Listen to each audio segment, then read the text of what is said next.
Ladies and ladies ಒಬ್ಬೊಬ್ಬರೇ ಬರ್ತೀರಾ, ಒಟ್ಟಿಗೆ ಬರ್ತೀರಾ? ಹಾಯ್ ಫ್ರೆಂಡ್ಸ್, ಎಲ್ರಿಗೂ ನಮಸ್ಕಾರ. Welcome back to Nandeesh Nagendra YouTube channel. Actually ಇವತ್ತು ಟಾಕ್ಸಿಕ್ದು ಲೇಡೀಸ್ ಆ್ಯಂಡ್ ಲೇಡೀಸ್ ಬಂದು ಟೀಸರ್ ರಿಲೀಸ್ ಆಗಿದೆ. ನಮ್ಮ ಗುರುಗಳು ಯಶ್ ಅವರು ಯಾರ್ಯಾರಿಗೆ ಅಭಿಮಾನಿ ದೇವರು ಬಾಸು ಏನೋ ಗೊತ್ತಿಲ್ಲ, ನನಗಂತೂ ನನ್ನ ಜೀವನದಲ್ಲಿ ನಿಜವಾದ ಗುರು ಟೀಚರ್ ಅಂತ ನಾನು ಹೇಳೋಕ್ಕೆ ಇಷ್ಟಪಡ್ತೀನಿ. ಯಾಕಂದರೆ ಪ್ರತಿಯೊಂದು ಹೆಜ್ಜೆಲ್ಲೂ ನಮಗೆ ಧೈರ್ಯ ತುಂಬಿದ್ದಾರೆ, ಬುದ್ಧಿವಾದ ಹೇಳಿದ್ದಾರೆ, ಮೋಟಿವೇಶನ್ ಕೊಟ್ಟಿದ್ದಾರೆ. ಈಸ್ ಮೈ ಲೈಫ್ ನನ್ನ ಪ್ರಕಾರ. ಸೊ ಇವತ್ತು ಈ ಟೀಸರ್ ಬಗ್ಗೆ ಹೇಳಕ್ಕೆ ಬರ್ತಾಯಿನಿ. ಯಪ್ಪ, ನಿಜವಾಗ್ಲೂ ಸಿನಿಮಾ ಅಂದರೆ ಯಾರ್ಯಾರು ಏನೇನು ಅಂದ್ಕೊಂಡಿದ್ದಾರೋ ಗೊತ್ತಿಲ್ಲ, ಬಟ್ ಈ ಮನುಷ್ಯ ಮಾತ್ರ ನಿಜವಾಗ್ಲೂ ಹುಚ್ಚ. When it is comes to cinema, ಏನು ಬೆಸ್ಟ್ ಕೊಡೋಕ್ಕೆ ಸಾಧ್ಯ ರೀ? 30 ವರ್ಷದಲ್ಲಿ ಒದ್ದಾಡ್ತೀವಿ, ಹೆಂಗೆ ಬಾಡಿ ಸ್ಟ್ರಕ್ಚರ್ ಏನು ಮೇಂಟೈನ್ ಮಾಡಿದ್ದಾರೆ, ಆ ಗ್ಲೋ ಫೇಸು, ಏನು ಡೆಡಿಕೇಶನು, ಏನಿದು ಆ ಸ್ವ್ಯಾಗ್ ಅಂತೂ ನಿಜವಾಗ್ಲೂ. ಈ ಸೀನ್ ನೋಡಿ, ನಾನು ಅದು ಆ್ಯಕ್ಚುಲಿ ಇಟ್ಕೊಂಡಿರೋದೇ ಇದಕ್ಕೋಸ್ಕರ. ಈ ಸೀನಲ್ಲಿ ಅಂತೂ ನೋಡ್ಬಿಟ್ಟು ಮೈ ಜುಮ್ ಅನ್ನಿಸ್ಬಿಡ್ತು ನಿಜವಾಗ್ಲೂ. ಎಲ್ಲರೂ ನೋಡಿಲ್ಲ ಅಂತಂದರೆ ಈಗಲೇ ಹೋಗಿ ನೋಡಿ. 26 ಆಗಸ್ಟ್ ಸಿನಿಮಾ ರಿಲೀಸ್ ಆಗ್ತಿದೆ. ಇದನ್ನು ಯೂಸ್ ಹಿಟ್ ಮಾಡಬೇಕು. ಆ್ಯಕ್ಚುಲಿ ನನ್ನ ಪ್ರಕಾರ 2000 crores ಆಗುತ್ತೆ ಅಂತಿದ್ದಾರೆ. ನಾನು ಯಾಕೋ ಈ ಮೊದಲನೇ ಟೀಸರು ಎಲ್ಲ ನೋಡಿದಾಗ 4 ವರ್ಷ ಬೇರೆ ಕಾಯಿಸ್ಬಿಟ್ಟಿದ್ದಾರೆ. ನನ್ನ ಪ್ರಕಾರ ಪಕ್ಕ 3000 crores ಆಗೋ ಥರ ಇದೆ. ಸೊ ನನಗೆ ಆ್ಯಕ್ಚುಲಿ ಇದರಲ್ಲಿ ಯಶ್ ಅವ್ರದ್ದು ಸ್ವ್ಯಾಗ್ ಇದೆಯಲ್ಲ, ಫ್ರಮ್ ದ ಡೇ 1 ನಾನು ಮುಗ್ಗಿನ ಮನಸ್ಸಿಂದ ಹೇಳ್ತಾ ಇದ್ದೀನಿ. ಫೈನಲಿ ನಮಗೆ ಇಷ್ಟ ಆಗಿದ್ದು ಜಾಸ್ತಿ ಫಿಲಮ್ ಬಂದು ಕಿರಾತಕ. ಆ ಫಿಲಮ್ ಸ್ವ್ಯಾಗು ಈ ಫಿಲಮ್ವರೆಗೂ ಇದೆ. ಹೇಳೋಣ, ಲೇಡೀಸ್ ಆ್ಯಂಡ್ ಲೇಡೀಸ್ ಒಬ್ಬೊಬ್ಬರೇ ಬರ್ತೀರಾ, ಒಟ್ಟಿಗೆ ಬರ್ತೀರಾ? ಉಲ್ಟಾ ಹೇಳ್ಬಿಟ್ಟೆ ಡೈಲಾಗು, ಅಡ್ಜಸ್ಟ್ ಮಾಡ್ಕೊಳ್ಳಿ.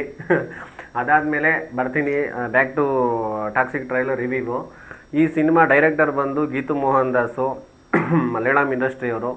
ಯಶ್ ಅವರು ಯಾರ್ಯಾರನ್ನೋ ತೊಗೊತಾರೆ ಅಂದ್ಕೊಂಡಿದ್ವಿ ಡೈರೆಕ್ಟರ್ ಆಗಿ. ನರ್ತನ್ ಬಗ್ಗೆ ಎಲ್ಲ ಮಾತುಕತೆ ಎಲ್ಲ ಇತ್ತು, ಬಟ್ ಈ ಸಿನಿಮಾಗೆ ಇವ್ರನ್ನ ಚೂಸ್ ಮಾಡಿದ್ದಾರೆ. ಆ್ಯಕ್ಚುಲಿ ಏನೋ ಒಂದು ಬೆಸ್ಟ್ ಕಂಟೆಂಟೇ ಇರುತ್ತೆ. ಯಶ್ ಅವರು ರಿವೀಲ್ ಮಾಡಿಬಿಟ್ಟಿದ್ದಾರೆ ಸ್ಟೋರಿ ಎಲ್ಲ, ಬಟ್ ಎನಿವೇ ಓಕೆ, ನಮಗೆ ಸ್ಕ್ರಿಪ್ಟ್ ಎಲ್ಲ ಇಂಪಾರ್ಟೆಂಟ್ ಅಲ್ಲ. ಅದಾದಮೇಲೆ ಈ ಸಿನಿಮಾದಲ್ಲಿ ನಯನತಾರ ಇದ್ದಾರೆ, ನಮ್ಮ ಕಾಂತಾರ ಹೀರೋಯಿನ್ ಇದ್ದಾರೆ, ರುಕ್ಮಿಣಿ ವಸಂತ್ ಕೂಡ ಇದ್ದಾರೆ. ಅದಾದಮೇಲೆ ಹಿಂದಿಯವ್ರು ಯಾರೋ ಇದ್ದಾರೆ, ಕೈರಾ ಸಮಥಿಂಗ್ ಎಲ್ಲ ಇದೆ. ಅದಾದಮೇಲೆ ನೆಕ್ಸ್ಟು KVN ಸಂಸ್ಥೆ. ಆ್ಯಕ್ಚುಲಿ KVN ಸಂಸ್ಥೆ ಬಗ್ಗೆ ನನಗೆ ತುಂಬ ಗೌರವ ಇದೆ. ಯಾಕಂದರೆ ಈವನ್ ನಮ್ಗೆ ಇಲ್ಲಿ ಕೂಡ ಹೀರೋ ಮಾಡ್ತಿದ್ದಾರೆ, ಎಲ್ರಿಗೂ ಇನ್ವೆಸ್ಟ್ಮೆಂಟ್ ಮಾಡ್ತಿದ್ದಾರೆ. ಅದಾದಮೇಲೆ ಆ ತಮಿಳ್ ಫಿಲಮು ಬಂದು ಜನನಾಯಕನು, ಅದಕ್ಕೆ ಆ ರೀತಿ ಎಫೆಕ್ಟ್ ಆಯಿತು. ಈವನ್ ಟುಡೇ ಅದು ರಿಲೀಸ್ ಆಗಿಲ್ಲ. ಎಲ್ಲದ್ರ ಮೇಲೂ ಇನ್ವೆಸ್ಟ್ಮೆಂಟ್ ಮಾಡ್ತಿದ್ದಾರೆ. KDಗೆ ಇನ್ವೆಸ್ಟ್ಮೆಂಟ್ ಮಾಡಿದ್ದಾರೆ. Darshan actually Jayanjaneya something title, so ಅದಕ್ಕೆ ಇನ್ವೆಸ್ಟ್ಮೆಂಟ್ ಮಾಡಿದ್ದಾರೆ. 4 years ಮಾಡಿದ್ದಾರೆ ರೀ. 4 years, 4 ವರ್ಷ ಕಾದಿದ್ದೀವಿ ರೀ. ದಯವಿಟ್ಟು ಬೇಗ ಬಂದುಬಿಡಿ. ಏಪ್ರಿಲ್ಗೆ ನಾನು ಕಾಯ್ತಾ ಇದ್ದೆ, ಅದೂ ಆಗಲಿಲ್ಲ. ಇವಾಗ ಆ್ಯಕ್ಚುಲಿ ಆಗಸ್ಟ್ ಅಂತ ಇದ್ದಾರೆ. ಈಗಲೂ ಭಯ ಇದೆ ನನಗೆ, ನಂಬ್ತೀರಾ? ಈಗಲೂ ಭಯ ಇದೆ. 26, 25ಗೆ ಬಂದಮೇಲೆ ಮತ್ತೆ ಡಿಸೆಂಬರ್ಗೆ ತಗೊಂಡೋಗಿ ಇಟ್ಬಿಡ್ತಾರೆ ಅಂತ. ಬಟ್ ಆ ರೀತಿ ಆಗದೆ ಇರಲಿ ಅಂತ ನಾನು ಅಂದ್ಕೊತಾ ಇದ್ದೀನಿ.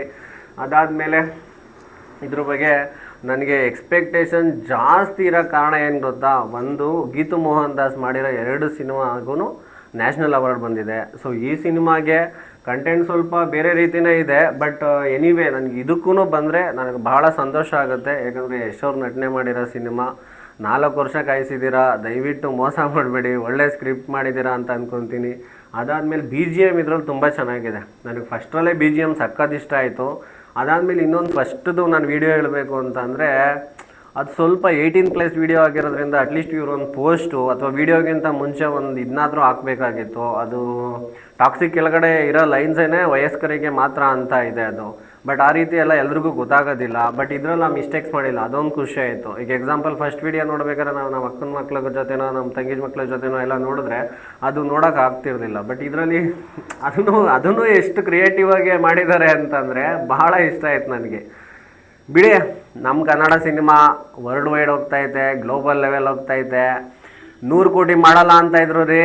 100 ಕೋಟಿ ಒಂದು ಕನ್ನಡ ಸಿನಿಮಾ ಮಾಡಲ್ವಂತೆ, ನಿಮ್ಮಲ್ಲಿ ಆಗಲ್ವಂತೆ. ಅದಾದಮೇಲೆ ಬಜೆಟ್ ಹಾಕಲ್ವಂತೆ, ನಿಮ್ಮದು ಚಿಕ್ಕ ಇಂಡಸ್ಟ್ರಿ ಅಂತ ಎಲ್ಲ ಅಂತ ಇದ್ರು. ಇವತ್ತು KGF ಅನ್ನೋ ಒಂದು ಸಿನಿಮಾ 100 ಕೋಟಿ ಎಲ್ಲ ಫಸ್ಟ್ ಆಗಿದ್ದು 250 ಕೋಟಿ. ಅರ್ಥ ಆಯ್ತಾ? 100 ಕೋಟಿ ಆಗಲ್ಲ ಅಂತಿದ್ದು ಒಂದು ಇಂಡಸ್ಟ್ರಿ, KGF 1250 ಕೋಟಿ. ಇವತ್ತು ಮೇ ಬಿ ನನ್ನ ಪ್ರಕಾರ ವರ್ಲ್ಡಲ್ಲೇ ಬೆಸ್ಟ್ ಫಿಲಮ್ಮು, ಬೆಸ್ಟ್ ಕಲೆಕ್ಷನ್ ಆದ್ರೂ ನನಗೇನು ಡೌಟ್ ಇಲ್ಲ ಅಂತ ಅನಿಸುತ್ತೆ. ಬಟ್ ಸಂತೋಷ. ನಮಗೆ ಕಾಂಪಿಟೇಷನ್ ಕೊಡೋಕೆ ನೀವು ಬನ್ನಿ, ನಮ್ಮವರು ರೆಡಿ ಇದ್ದಾರೆ ಭರ್ಜರಿಯಾಗೆ, ಅವರು ಕೊಡ್ತಾರೆ, ನೋಡೋಣ ಯಾರು ವಿನ್ ಆಗ್ತಾರೆ ಅಂತ. ಸೊ ಎಲ್ರಿಗೂ ಒಳ್ಳೇದಾಗಲಿ, all the best toxic team. ಎಲ್ಲರೂ ದಯವಿಟ್ಟು ನಮ್ಮ ಯೂಟ್ಯೂಬ್ ಚಾನಲ್ಗೆ ಸಬ್ಸ್ಕ್ರೈಬ್ ಮಾಡಿ, ಇದೇ ಥರ ಹೊಸ ಹೊಸ ಕಂಟೆಂಟ್ಸ್ ಬರ್ತಾ ಇರುತ್ತೆ. ಸೊ ನೀವೆಲ್ಲ ತುಂಬ ಬ್ಯುಸಿ ಇರ್ತೀರ ವರ್ಕಲ್ಲಿ, ನಾವು ಸಿನಿಮಾ ಆಸಕ್ತಿ ಜಾಸ್ತಿ ಇರೋದ್ರಿಂದ ಇದ್ರ ಬಗ್ಗೆ ತಿಳ್ಕೊಂಡು ನಿಮಗೆ ಅಪ್ಡೇಟ್ ಕೊಡ್ತೀವಿ, ನಿಮ್ಮನ್ನು ನೋಡೋ ರೀತಿ ಮಾಡ್ತೀವಿ, ಕನ್ನಡನ ಉಳಿಸ್ತೀವಿ, ಕನ್ನಡನ ಬೆಳೆಸ್ತೀವಿ. ಧನ್ಯವಾದಗಳು, ಬಾಯ್.